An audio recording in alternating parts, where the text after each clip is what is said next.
has been a consistent allegations on our country from Canada, from Justin Trudeau, and also meddling into our internal affairs. Now, when Jairam Ramesh is talking about all-party meeting, nothing wrong with that. I guess the government will take a call on that. But when he says that, relations between India and Canada has been spoiled, he's also raising a question mark over the foreign policy of the central government. That is something which may not be appreciated by the central government, saying that when we are talking tough with Canada, why is it that you're speaking a language which is only going to end up emboldening them? Right, Pallavi. Thank you so much for putting all of that into perspective for our viewers. We will keep coming back to you for more details on the political developments happening in the Indian scenario. But right now, let's shift focus. Another breaking news now coming in, this time around from the US. Well, the Biden administration on Thursday has appreciated India's efforts and cooperation in the ongoing investigation of the assassination plot of an quote-unquote American citizen in the US. Well, US State Department spokesperson Matthew Miller has said, and I'm going to quote him here, that India did inform.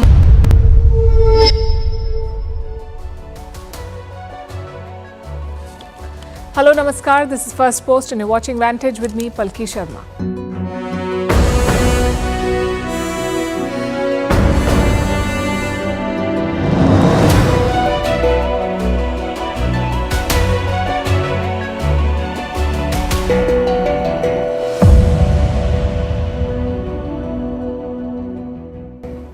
The big story tonight comes from Gaza. Israel claims to have killed Yahya Sinwar, the Hamas chief, the man behind last year's October 7th attack.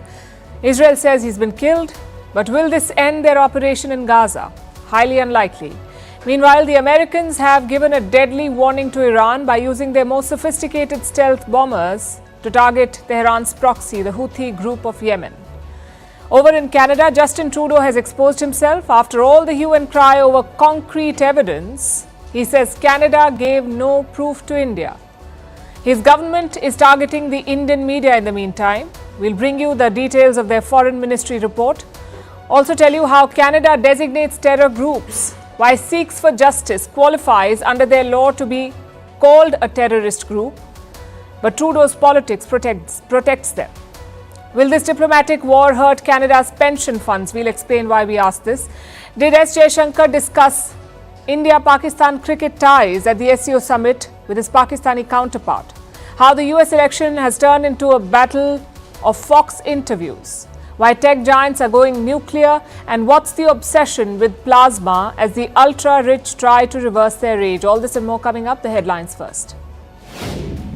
A German warship shoots down a drone off the Lebanese coast. The corvette was deployed as part of the United Nations peacekeeping operation. The drone was unmanned. None of the crew on the UNIFIL ship was hurt. In the last few days, UN soldiers have come under attack several times in Lebanon.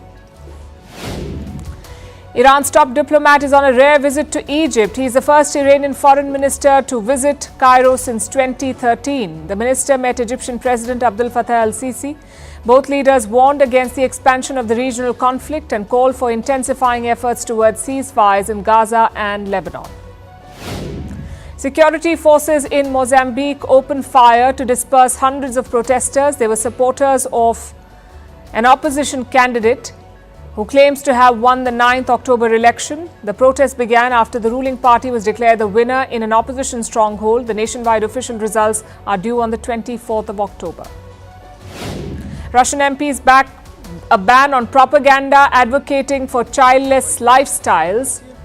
Moscow calls it Western liberal ideas. The proposed legislation would apply to media, advertising and films. Russia is facing an aging population and low birth rates. This demographic slump is a threat to its economic future. And Kylian Mbappe is shocked to see his name linked to a Swedish rape investigation. His lawyer insists that the Real Madrid star has done nothing wrong. Last week, after being ruled out of France's squad due to an injury, Mbappe had gone to Stockholm, where the alleged incident took place.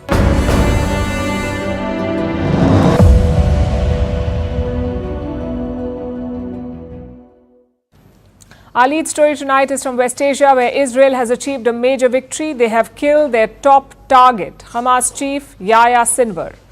The Israeli Defense Forces posted this on social media a few hours ago. They said they had killed 3 terrorists during a ground operation in Gaza, in the southern city of Rafah. Israel said it was trying to identify the bodies. It seems the results are out now, and one of them was Yahya Sinwar, one of those 3 bodies. The news has reached Israel's cabinet. There was reportedly a DNA match. So it's all but certain that Yahya Sinwar is dead. The celebrations have begun. Even before the confirmation, Israel's defense minister put out this tweet. The image at the center is blacked out, but it's clearly a taunt. Israel is goading its enemies.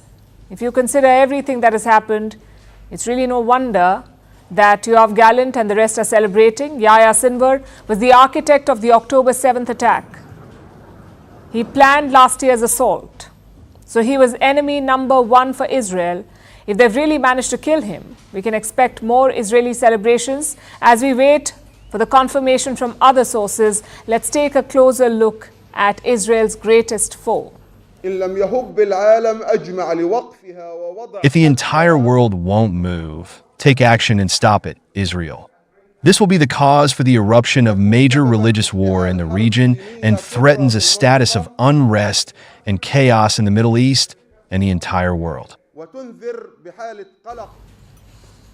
Yahya Sinwar was born in 1962. He was born in a refugee camp in Khan Yunis in central Gaza. Back then, Gaza was controlled by Egypt. This was in the aftermath of the first Arab-Israeli war. The Israelis won that war and established their country, and Egypt occupied Gaza. Sinwar grew up in that environment. His family was originally from near Ashkelon, in what is now Israel, but they were expelled before he was born. Sinwar grew up in Gaza. He joined the Muslim Brotherhood in his youth, then attended the Islamic University of Gaza and eventually led the Muslim Brotherhood student wing at this university. After graduating, Yahya Sinwar founded Majd, an organization that tracked down Palestinians who collaborated with Israel, a sort of a secret police. The organization would often kill the collaborators, people who worked with Israel, Palestinians who worked with Israel. And that is how Sinwar ended up in prison. He was arrested in 1988, given 4 life sentences and an additional 30 years in prison for his role in founding Majd. Sinwar ended up spending 23 years in prison. He was never supposed to be released, but Israel had to let him go in the year 2011 as part of a prisoner swap deal with Hamas. Hamas captured an Israeli soldier called Gilad Shalit in 2006. They held the soldier in Gaza for over 5 years. Israel failed to rescue him, so they agreed to the prisoner swap. Israel released 1,027 prisoners in exchange for 1 soldier. And one of those released prisoners was Yahya Sinwar. And this is Sinwar after he was released. It's really an indescribable feeling. There is no doubt that this is a nationalistic event par excellence. It is one of the big strategic events in the history of our people's cause in the past years. So we are living a moment of unusual joy. As soon as Sinwar was free, he was elevated to the position of senior Hamas leader, something like the group's defense minister. In 2017, Yahya Sinwar became the leader of Hamas in Gaza, and he used this position to plan and execute the October 7th attack. In August, Sinwar rose even higher this August. He was made Hamas's political chief, the group's top leader. He succeeded Ismail Haniyeh, who was assassinated in Iran. So for the last 2 months, Yahya Sinwar has been Hamas's paramount leader, or was Hamas's paramount leader, and now Israel has finally killed him. His death will mark a new phase in the Gaza war, that much is certain. But will Israel start wrapping things up now? Will they halt their offensive in Lebanon? Will peace finally return to West Asia? Probably not. Even though Sinwar is dead, Hamas still has Israeli hostages, and we've seen how fateful hostage negotiations can be. Meanwhile, Israel is on the war path with Hezbollah. It also attacked Syria today and has promised to strike Iran in the near future. So Sinwar's death probably won't usher in an era of peace, but Israel will celebrate his demise nonetheless.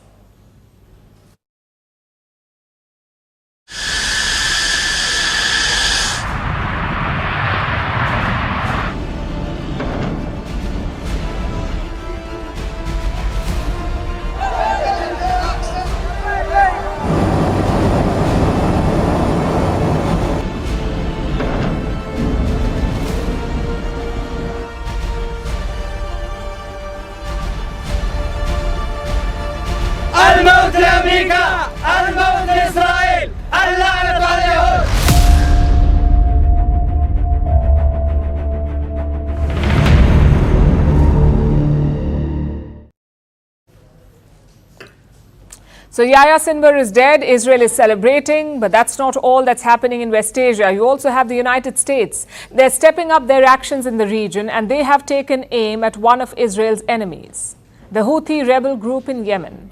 The Houthis are backed by Iran. They are part of Iran's axis of resistance, or as Israel calls it, the axis of evil. The Houthis aren't really a major player in the West Asian conflict. They're more of a support faction. They mostly target international trade, the ships sailing through the Red Sea. The Yemeni Houthi armed forces carried out 2 military operations. The first targeted the American oil tanker Olympic Spirit. The ship was targeted in the Red Sea with 11 ballistic missiles and 2 drones, and it was directly and severely hit by the grace of Allah. That was the Houthi spokesperson. He announced their latest attack. It took place last week, and this is what the Houthis are most famous for: attacking ships. They've been doing it since last November, but yesterday it seemed that the US had finally had enough. They brought out the big guns, the B-2 Spirit, America's heavy strategic stealth bomber. The B-2 is almost undetectable. It has never been shot at. Enemies usually do not spot it until it's too late. The B-2 is one of the aces up America's sleeve, and they brought it out against the Houthis yesterday. The US then released a statement. They targeted 5 Houthi weapon depots. The depots weren't exactly special. They were fortified and located underground. But they did not contain any special munitions. So then why did the US bring out the B-2s? Why unleash such a powerful weapon? Well, this is a statement from the US Defense Secretary Lloyd Austin. Look at this part. It says, this was a unique demonstration of the United States' ability to target facilities that our adversaries seek to keep out of reach, no matter how deeply buried underground, hardened, or fortified. He's saying it loud and clear. It was a demonstration of America's ability to penetrate any military installation, no matter how deep underground. Each B-2 can enter enemy territory undetected and drop dozens of bombs all over the place, including this monster, the Massive Ordnance Air Blast, or MOAB, colloquially known as the mother of all bombs, MOAB. The MOAB has the destructive force of 18,000 pounds of TNT. It's the US military's most powerful non-nuclear bomb, and it's usually delivered by B-2 stealth bombers. That is the message that America is sending.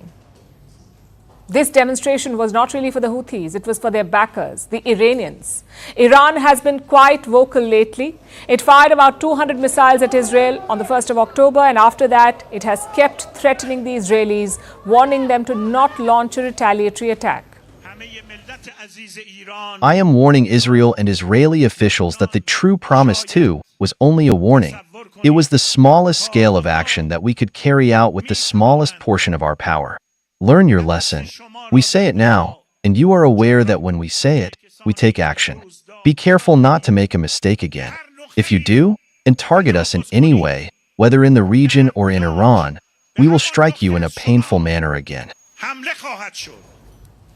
That was the latest threat issued by the commander of the Islamic Revolutionary Guard Corps, Hossein Salami.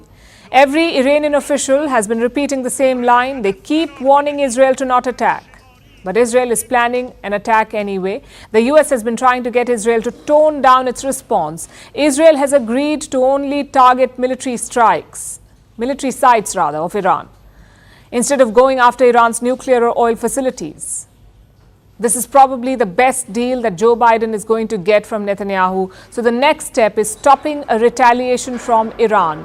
If Iran responds to an Israeli attack, there's no telling what will happen. So the US will want Iran to stay down. That is probably why they unleashed the B-2s.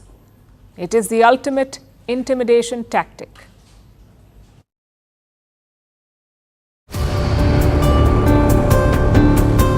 It was primarily intelligence, not hard evidentiary proof.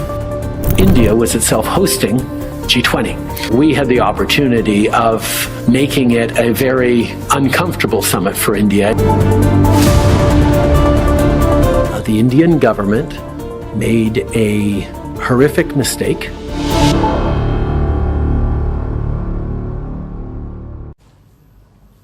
It was intelligence, not evidence. Justin Trudeau has admitted it, that his government gave no proof to India.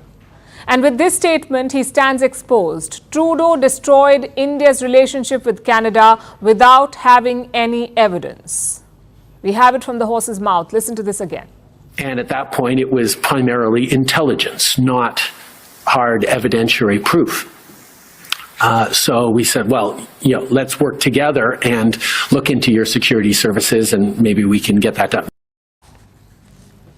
Trudeau was at a public inquiry yesterday. He was testifying about foreign interference in Canada and his government's response to it. More specifically, this inquiry is looking into Trudeau's own shortcomings. So the spotlight was directly on him, and that's what he's trying to deflect by shifting the blame to India. But he's only made the situation worse for himself. In his testimony, Justin Trudeau referred to an incident from last year. It happened at the G20 summit. Remember, India had played host to that summit last year. Trudeau had flown to New Delhi to attend the summit. He claims to have confronted India on that visit. We knew that they were involved and expressed a real concern around it. He responded with the usual response from him, which is that we have people who are outspoken against the Indian government living in Canada that he would like to see arrested. Trudeau is referring to the Indian Prime Minister Narendra Modi. Both leaders had a meeting on the sidelines of the G20 summit, and Trudeau claims that he discussed the Nijjar case with Prime Minister Modi, the case that triggered this current standoff. Canada is blaming India for the death of a man called Hardeep Singh Nijjar. He was shot dead in Canada last year. Nijjar was a Khalistani campaigning to break up the state of Punjab from India. He had been designated as a terrorist by the government of India. India wanted him arrested. Trudeau conveniently skips that fact in his statements, but he only ended up embarrassing himself. Listen to this now. India to cooperate with us. Their asks of us was, well, how much do you know? Give us the evidence you have on this. And our response was, well, it's within your security agencies. You should be looking into how much they know. You should be engaging. It's, oh, no, tell us what you know. Show us the evidence. Trudeau says India asked his government to show the evidence. And how did Canada respond? By telling India that you should look into this. In other words, Canada had no concrete evidence to support their claims, and they expected India to find the evidence just on the basis of Justin Trudeau's words. Like we said yesterday, he's in the trust me bro phase. And this whole spat with India is a result of that. Needless to say, it couldn't have been more bizarre. It shows how Trudeau handled, or rather mishandled, the whole situation. He blamed India in the Canadian Parliament. He sabotaged an important bilateral relationship just on the basis of what he calls preliminary intelligence. And this happened 1 year ago. So Trudeau had enough time to make amends, to fix the damage, or to provide the evidence to back up his claims. He did neither. Canada still hasn't given any evidence to India. Since September of 2023, the Canadian government has not shared any shred of information with us. As regards the allegations, PM Trudeau's own admission yesterday would indicate the value of these allegations. As regards our stance, we will naturally reject false imputations against our diplomats. New Delhi says Canada has not shared any shred of information. But 3 days ago, the Canadians upped the ante. They accused 6 Indian diplomats of serious crimes like murder and extortion. This fiasco is backfiring on Trudeau. It has severely undermined whatever was left of his credibility. It is becoming increasingly difficult to take him seriously now, especially after yesterday's testimony. Only intelligence but no hard proof, he says. This admission will haunt Trudeau. No mature country would give much weight to such claims. Intelligence by its very nature needs substantial corroboration to be credible. Otherwise, you end up with disasters like the Iraq War, where the West attacked the Saddam regime without any concrete proof of the weapons of mass destruction. Trudeau is walking the same path. His statements on India got all the attention yesterday, but he took aim at the opposition too, the Canadian opposition. He said the Conservatives have been compromised. That's the opposition party, the Conservatives. He said that their MPs are involved in foreign interference campaigns. Again, Justin Trudeau claims that he has specific intelligence and that he can name the compromised lawmakers, but he did not name them. As expected, the Conservatives have issued a sharp reaction. Their leader is a man called Pierre Poilievre. He is also the leader of opposition in Canada. Poilievre has dared Trudeau to release the names of these compromised lawmakers. And he did not mince his words. He said Justin Trudeau is lying and that China helped him win the last two elections.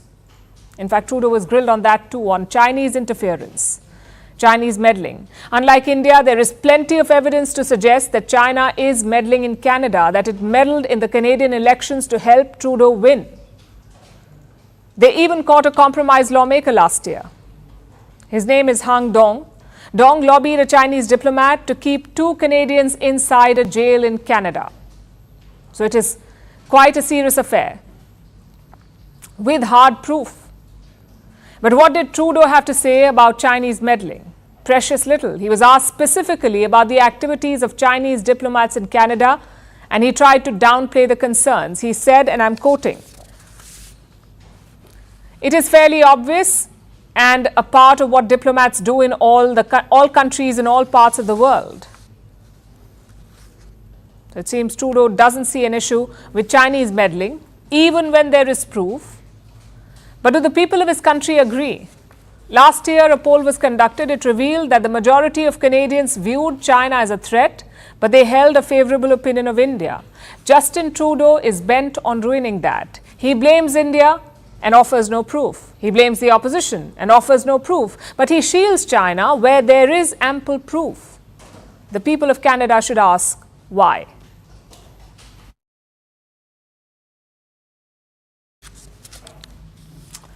Say what you want about Justin Trudeau, but you cannot deny one thing. He believes in freedoms, like the freedom of expression or freedom of press, unless, of course, you're Indian press, in which case you're branded fake news. Let me show you a report by the Canadian government. It was published last month. It accuses Indian media of meddling in Canadian politics. Now, the data appears to be from last year, from 2023. That's after Trudeau accused India of killing Niger. It lists out a number of instances and quotes, all of them involving Indian media channels and commentators. And First Post has also been named in this report by the Canadian government. We've been accused of peddling fake narratives, of spreading disinformation about Canada. We'll get to the details in a bit. But first, listen to this part of the report. This is what it says.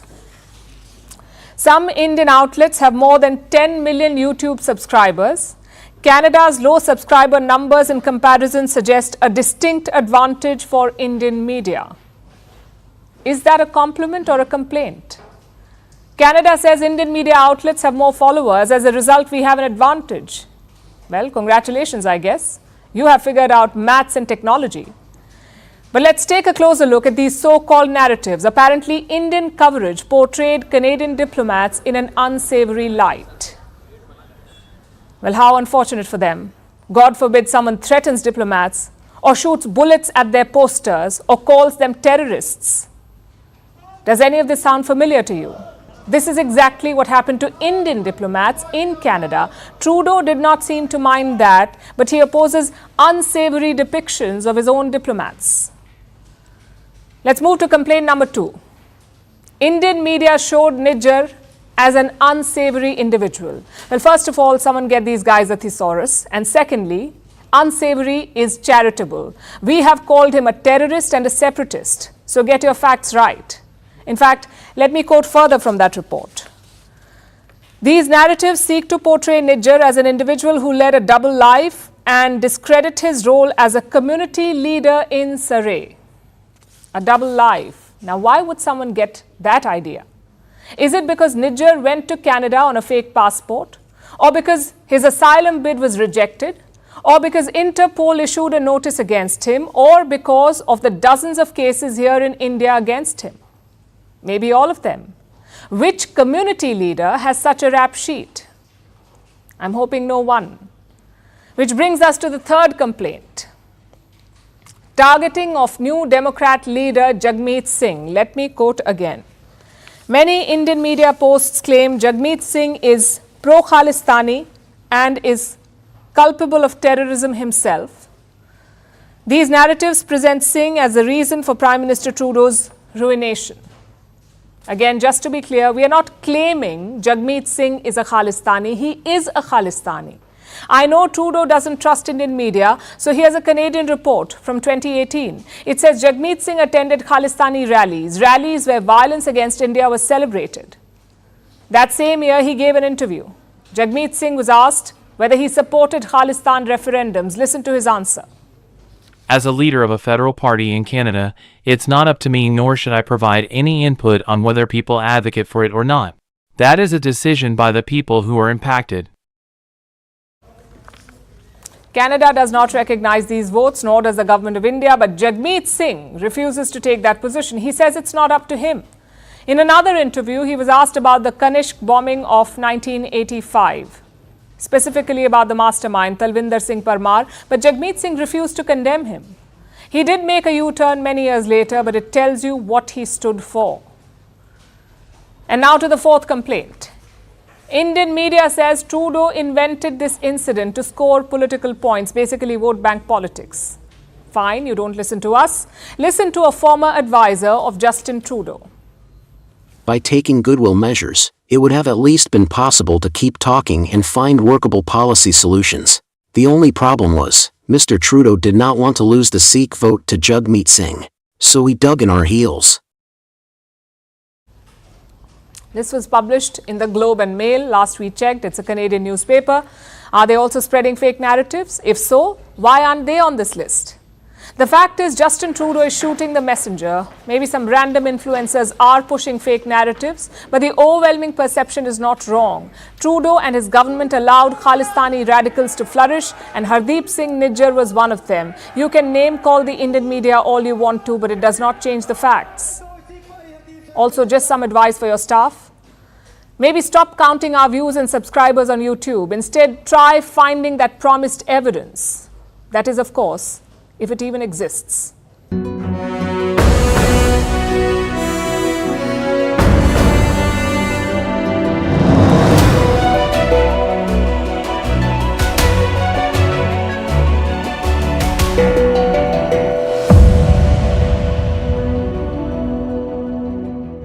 Well, as the India-Canada ties continue to take a serious hit, Charanjit Singh Channi of the Congress has now made a statement and said, and I'm going to quote him here, that India and Canada enjoy very good relations. People from Punjab are living in Canada in a very large number.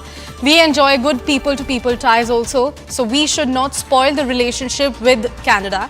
Our government should take steps to improve the bilateral ties. Agencies are involved in the rise of gangsters.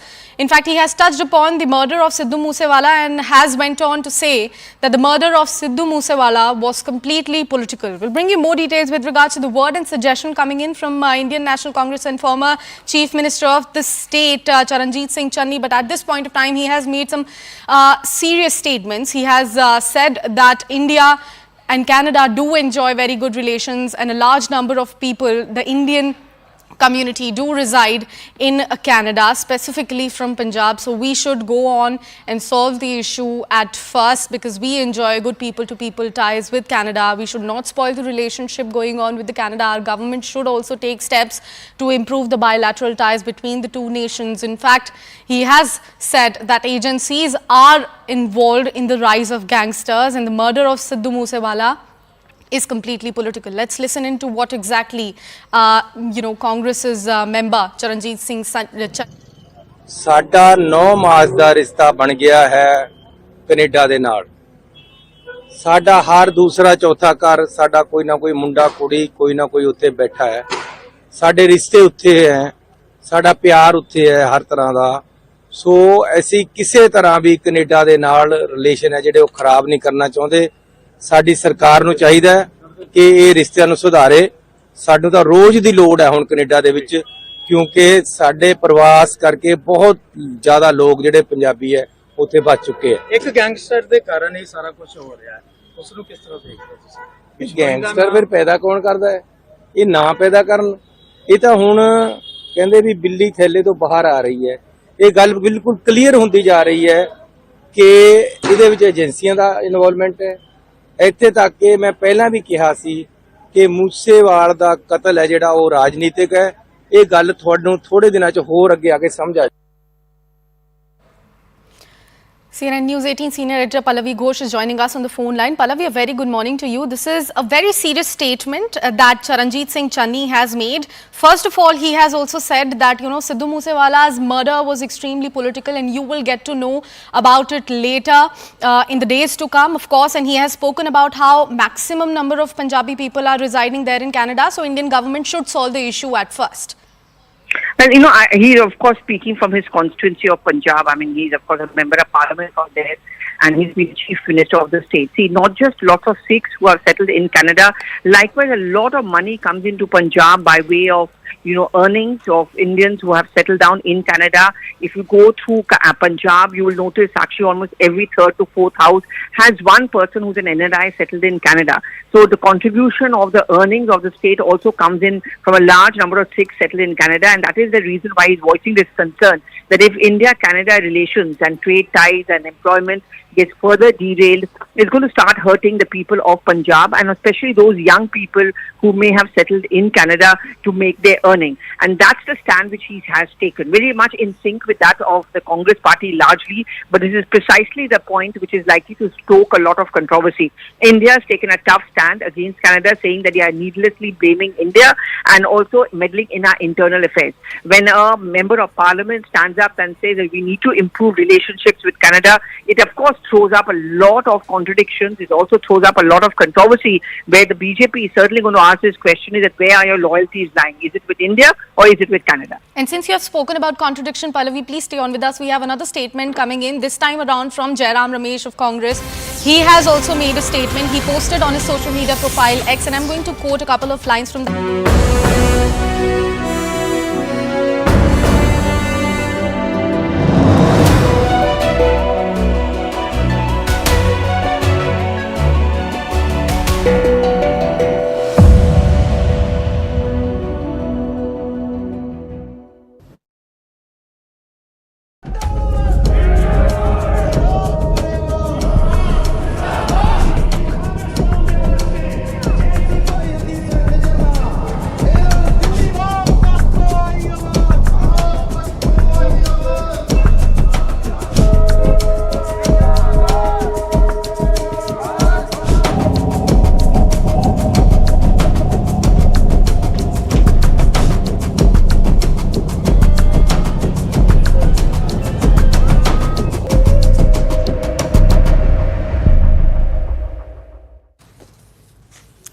Sikhs for Justice. It's a name you may have heard many times on this show. India has banned this organization. It's been declared a terrorist group. But for Canada, SFJ or Sikhs for Justice is an activist agency, one that has ties to the Prime Minister's office. And we are not the ones saying it. Their leader, Gurpatwant Singh Pannu, admitted it. Sikhs for Justice have been communicating with the Prime Minister office for the last 2 to 3 years, detailing all the spy network. So Pannu and Trudeau have been in talks, that too for nearly 3 years. But what is the true face of this so-called advocacy group? Why doesn't Canada ban it? First, let's take a closer look at their laws. How does Canada list terrorist groups? Based on 2 criteria. 1, carrying out, attempting to carry out, or facilitating terrorist activity. And 2, knowingly acting on behalf of or helping a terrorist group. It's pretty broad criteria. Canada has used it to ban 78 groups so far. But the question is, does Sikhs for Justice fit the bill? In India, it certainly did. Just look at some of their cases. In 2018, 2 radicals put liquor shops on fire in Punjab. They turned out to be SFJ operatives, radicalized and trained by the likes of Pannu. The same year, 2 more operatives were arrested. They had pasted Khalistan referendum posters in Amritsar. What's more, they had procured weapons. In 2019, 3 more SFJ henchmen were arrested. 2 guns were recovered from them. Their aim was to kill political leaders. Now, these are the cases in India. The government has also compiled instances abroad. In 2018, a Sikh leader from Delhi visited the US. There he was attacked by SFJ operatives. 2 of them were later detained by American agencies. Now, these are examples of direct violence. We also have glorification.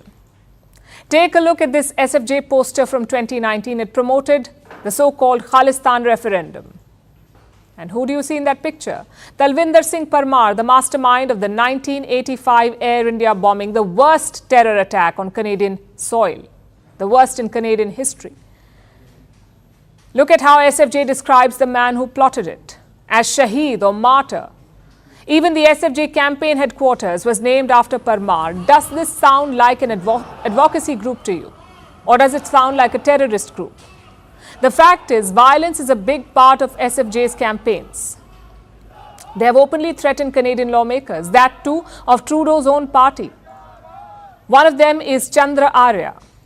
He had condemned the vandalism at Canadian Hindu temples. Look at how Pannu reacted to him.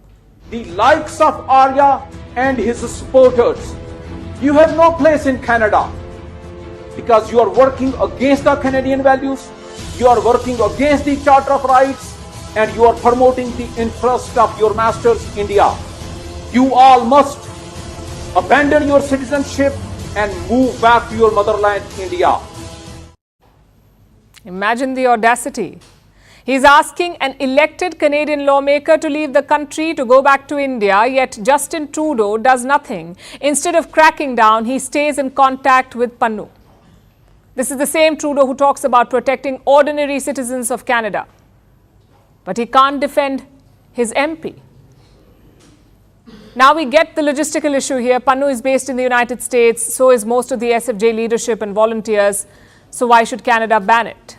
To answer that, we must look at the other groups that Canada has listed as terror groups, like the Russian Imperial Movement. It's a neo-Nazi group based in Russia. There is no history of them attacking Canada, but it has been listed as a terror group by the Canadian government. Another example is Sami Duon.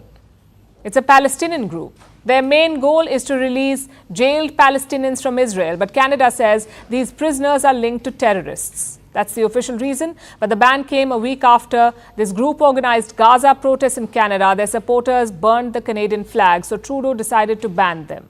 A third example is the Proud Boys, a neo-Nazi group based in the US. Canada banned them in 2021 after the US Capitol riots. Now, don't get us wrong, all these groups deserve to be banned, but Canada's reasons were quite flimsy. So if these groups can be banned, why not Sikhs for Justice? In fact, they had plenty of premise to do so. In 2018, Canada's government released a threat report. For the first time, they mentioned Sikh extremism. Guess who stepped in? Gurpatwant Singh Pannu. He accused Justin Trudeau of labeling Sikhs as terrorists, of using them as vote banks. And what did Prime Minister Trudeau do? He published an updated report in 2019, and this one, of course, did not mention Sikh extremism or Khalistan at all. So my point is quite simple. Canadian laws do allow for Trudeau to ban SFJ. According to the laws, the group does qualify as a terrorist group, but what comes in the way is Trudeau's politics. Now we have confirmation that Pannu was in contact with Trudeau. Who knows, maybe this is just the tip of the iceberg. Maybe the links run a lot deeper.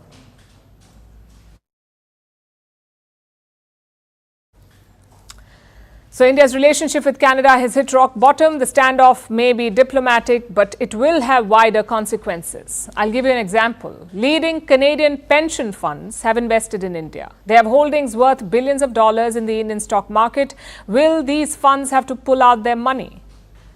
And what about people-to-people ties? Reports say India is planning for all kinds of scenarios, including a potential shutdown of consulates and visa delays. Our next report explores these challenges.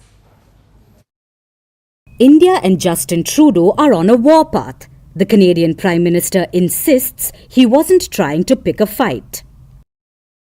As I've said a number of times, we are not looking to provoke or create a fight with India. His Foreign Minister Melanie Joly too wants engagement. To be clear, we're not seeking diplomatic confrontation with India. But with India downgrading ties, any hope for a dialogue now seems like a long shot. How will this impact the India-Canada relationship? Some signs of strain were already visible. Last year, when Trudeau triggered the bitter fight with India, it had an immediate fallout on the trade relationship. India and Canada were discussing a free trade pact. The negotiations were immediately put on hold. Needless to say, it's now off the table. More significantly, Canadian investors may start rethinking their investments in India. Canadian investment funds are among them. Canada's pension funds and private investors have poured in at least $21 billion into India in the last 5 years. This includes names like Brookfield Asset Management and Fairfax Financial. For the moment, they seem to be sitting tight. There is no significant change in their Indian holdings so far. But with Canadian politicians suggesting economic sanctions on India, these investors wouldn't rest easy. A bigger worry are the visas. India has downgraded its ties with Canada and expelled 6 Canadian diplomats. Already, the Canadian mission in India was operating with reduced staff. Last year, New Delhi had demanded a reduction in staff from Ottawa. It led to the departure of over 40 Canadian diplomats from India, effectively reducing Canada's presence by 2/3. Will the processing of visas take a hit? So far, Canada hasn't indicated so. Reports say Ottawa wants to keep its consulates open in India, but New Delhi is preparing for a complete and total shutdown. Canada wouldn't like that because it would end up hurting one of its biggest source of incomes, the Indian students, those who want to study in Canada. Over 400 Indian students currently study in Canada, and they contribute millions to the Canadian economy. Experts are already warning about a shift. Reports say Canada could see a 20% fall in student interest from India. There is still a chance for Ottawa to avoid these outcomes. But with Trudeau on a war path against India, it seems things will only go downhill from here.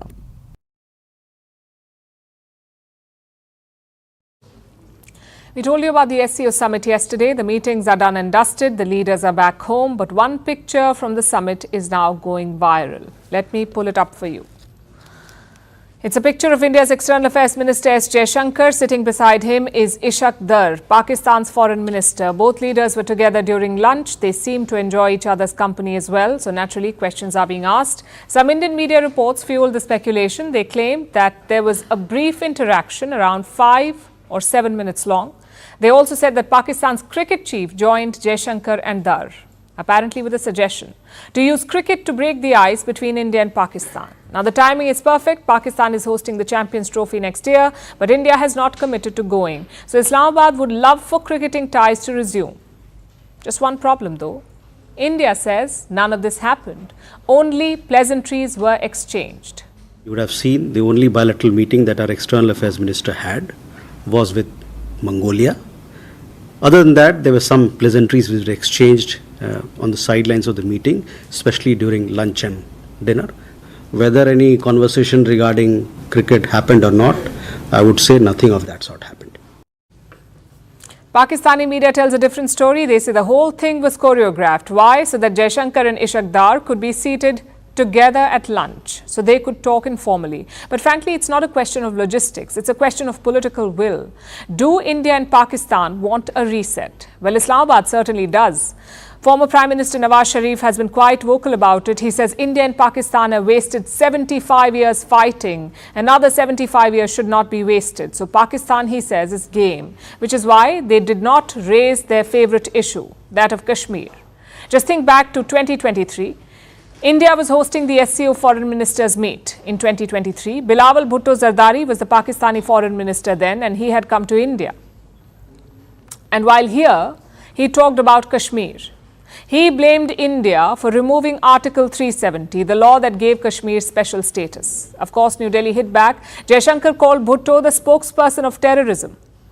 So the 2023 meeting was a heated one. Compared to that, this one went well. No heated exchanges, no blame games, not that we know of. In fact, Jaishankar thanked Prime Minister Shehbaz Sharif before heading back. Even at the SCO, he did not take names, only a veiled dig at Pakistan.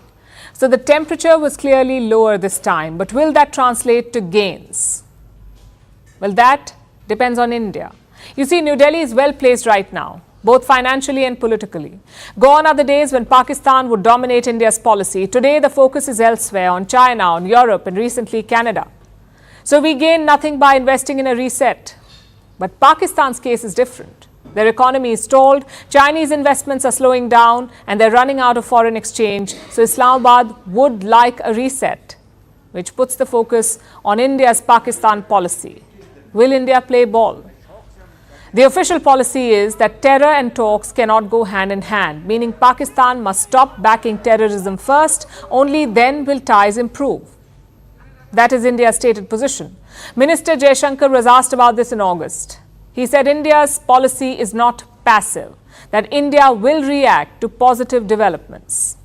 The issue today is what kind of relationship can we possibly contemplate with Pakistan.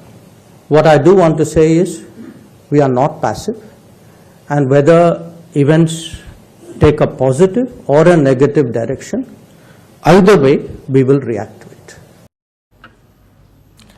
That's the key here, positive developments. Pakistan must show that it has changed its ways. There must be tangible evidence for that. If not, history may repeat itself.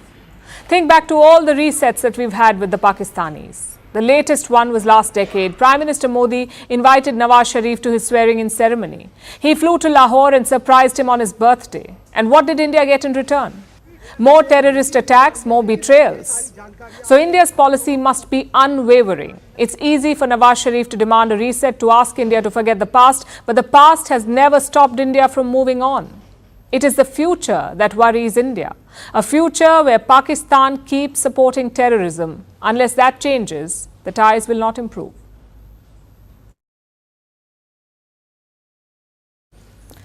In the US election, campaigning is on in full swing. Both candidates are on a media blitz. Yesterday, Kamala Harris gave an interview to Fox News. The conversation was short, but it was very combative. Harris talked about everything from immigration to gender affirmation surgery. What stood out, however, was how she distanced herself from Joe Biden's legacy. On the other side, Donald Trump was also on Fox News, this time for a town hall. He was trying to woo women voters. He backed his support for IVF, in vitro fertilization.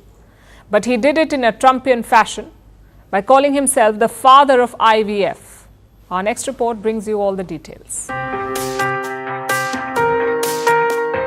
Two presidential candidates, two conversations, and one TV network at the center of it all.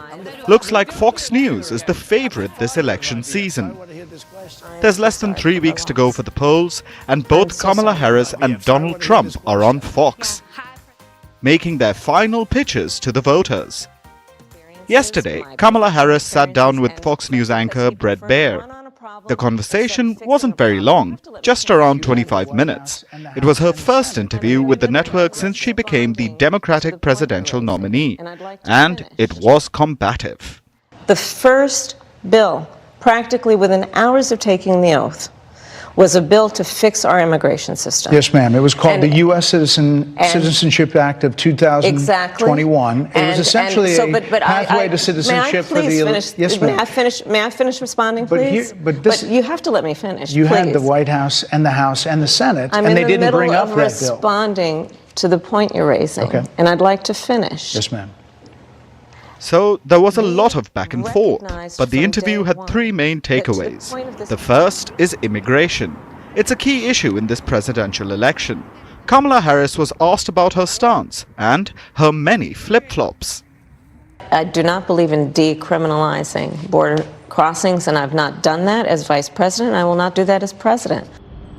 Another issue of contention was taxpayer-funded gender reassignment surgery for prisoners. Kamala Harris had supported it in the past. The Trump campaign has slammed her on the basis of this. So she was questioned about it. and Harris had only one thing to say.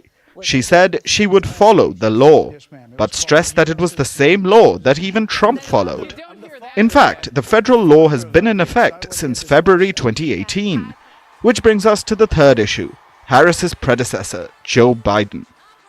Biden dropped out of the race in July. He endorsed Harris. I've served with her. I know her. I trust her. She got the nomination and his funds. Until now, she's embraced his policies. But recently, the vice president seems to have done a U-turn. She's keen to distance herself from the Biden administration, the same administration that she was a part of. My presidency will not be a continuation of Joe Biden's presidency. And like every new president that comes into office, I will bring my life experiences, my professional experiences, and fresh and new ideas. I represent a new generation of leadership. So, combative and brief. That was Harris's stint at Fox News. And what did Trump's interview look like? Well, more of the usual. Donald Trump is no stranger to Fox News. He even dials in for morning shows, and the network has backed him throughout. So he chose to use Fox News to connect with an unlikely voter base, the women of America. And he tried to woo them in true Trump fashion. I'm the father, you don't hear that every day. I'm the father of IVF, so I want to hear this question. This was a Fox News town hall. Trump was connecting with women voters. We don't know how much being the father of IVF will woo them, but there's a clear strategy here. Harris's interview was in Pennsylvania, Trump's town hall in Georgia. These are swing states. Whoever wins them wins the presidency. So the candidates are on a media blitz. We don't know who will come out on top, but Fox News seems to be making the most of it.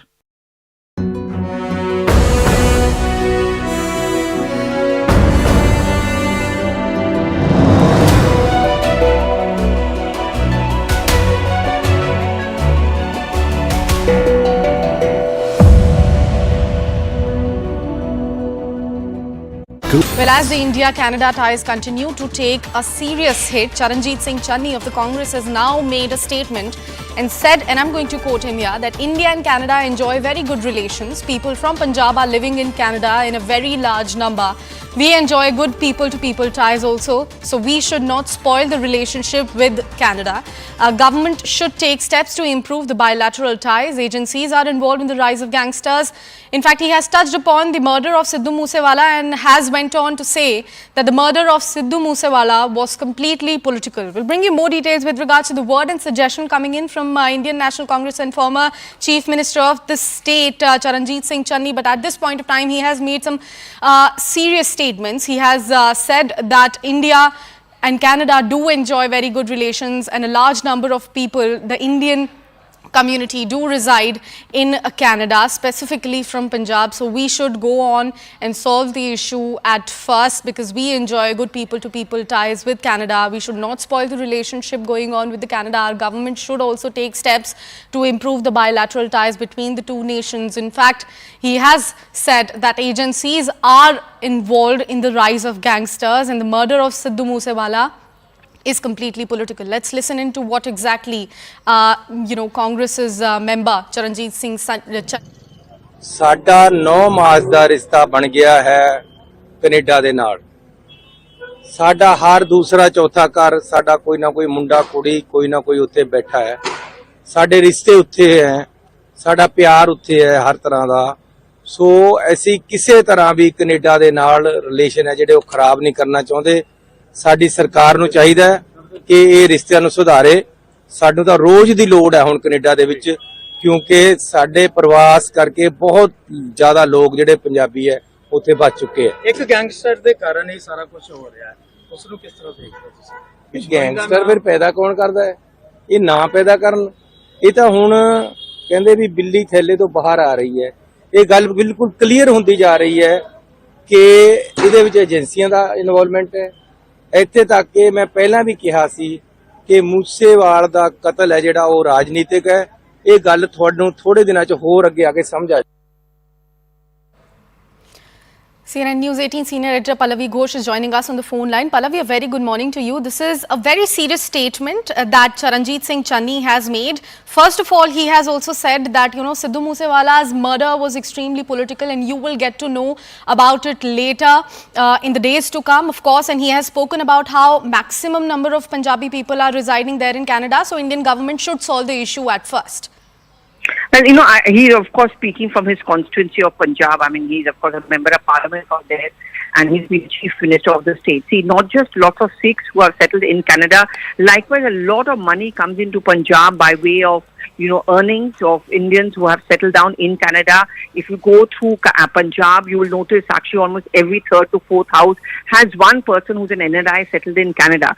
So the contribution of the earnings of the state also comes in from a large number of Sikhs settled in Canada, and that is the reason why he's voicing this concern that if India-Canada relations and trade ties and employment gets further derailed, it's going to start hurting the people of Punjab, and especially those young people who may have settled in Canada to make their earning. And that's the stand which he has taken, very much in sync with that of the Congress party largely, but this is precisely the point which is likely to stoke a lot of controversy. India has taken a tough stand against Canada, saying that they are needlessly blaming India and also meddling in our internal affairs. When a member of parliament stands up and says that we need to improve relationships with Canada, it of course throws up a lot of contradictions. It also throws up a lot of controversy, where the BJP is certainly going to ask this question, is that where are your loyalties lying? Is it with India or is it with Canada? And since you have spoken about contradiction, Pallavi, please stay on with us. We have another statement coming in, this time around from Jairam Ramesh of Congress.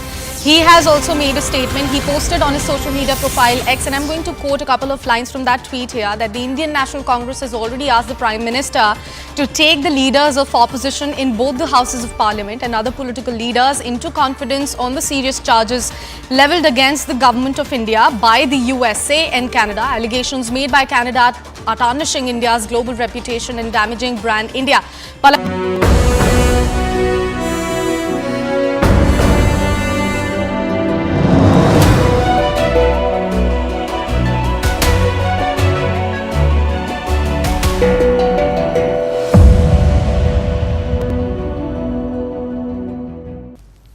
And now it's time for Vantage Shots, images that tell the story. Fans hold overnight vigils and sing songs outside the hotel where One Direction star Liam Payne died. The biggest supermoon of the year illuminates the Hong Kong skyline, and the world's most talented Lego builders show off their unique creations in Denmark. Finally, we're taking you back in history. On this day in 1973, oil cartel OPEC announced an embargo on oil exports. It cut exports to the US and other countries that were giving military aid to Israel during the Yom Kippur War. This led to oil prices soaring to unprecedented levels. We're leaving you on that note. Thank you for watching. We will see you tomorrow.